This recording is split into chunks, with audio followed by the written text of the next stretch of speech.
Hi everyone, this is Dr. Ashna, your general dentist from Apollo Clinic, Nagarkoil. நிறைய மதர்ஸ்க்கு காமனாக இருக்கிற doubt என்னன்னு பார்த்தீங்கன்னா, குழந்தைக்கு ப்ரஷிங் எப்போ ஸ்டார்ட் பண்ணணும் அப்படிங்கிறது. ஒரு குழந்தை பிறந்து அவங்களோட வாயில முதல் பல் வரும்போதே ப்ரஷிங் நம்ம ஸ்டார்ட் பண்ணிடணும். அது 6 மாசமா இருக்கலாம், 8 மாசமா இருக்கலாம், ஒரு வயசா கூட இருக்கலாம். ப்ரஷிங்ல நம்ம கவனிக்க வேண்டிய 2 விஷயம் என்னன்னா, toothbrush selection and toothpaste selection. Toothbrush select பண்ணும்போது சாஃப்ட் பிரிஸ்டல்ஸ் உள்ள டூத் பிரஷ்ஷா பேபிக்கு கம்ஸை இன்ஜர் பண்ணாத வகையில நம்ம செலக்ட் பண்ணணும்.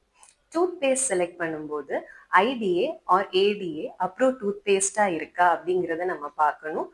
Less than 3 years of age குரூப்ல இருந்தாங்க குழந்தைங்க அப்படின்னா no fluoride or low fluoride உள்ள டூத் பேஸ்ட் யூஸ் பண்ணணும். 3 to 6 இயர்ஸ் உள்ள குழந்தைங்களுக்கு 500 ppm ஃப்ளூரைட் கண்டென்ட் உள்ள டூத் பேஸ்ட் யூஸ் பண்ணணும். 6 இயர்ஸ் to 12 இயர்ஸ் உள்ள குழந்தைங்களுக்கு 900 to 1000 ppm உள்ள டூத் பேஸ்ட் யூஸ் பண்ணணும்.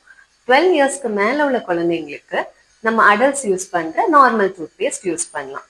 டூத் பேஸ்ட் என்ன அளவுல யூஸ் பண்ணணும் அப்படின்னு பாத்தீங்கன்னா, உங்க குழந்தை 3 வயசுக்கு கம்மியா இருந்தாங்க அப்படின்னா ஒரு அரிசி அளவு டூத் பேஸ்ட் யூஸ் பண்ணா போதும். 3 இயர்ஸ்க்கு மேல உள்ள குழந்தைங்களுக்கு ஒரு பட்டாணி சைஸ் டூத் பேஸ்ட் யூஸ் பண்ணா போதும். இதுல பேரண்ட்ஸ் முக்கியமா கவனிக்க வேண்டிய விஷயங்கள் இருக்குது.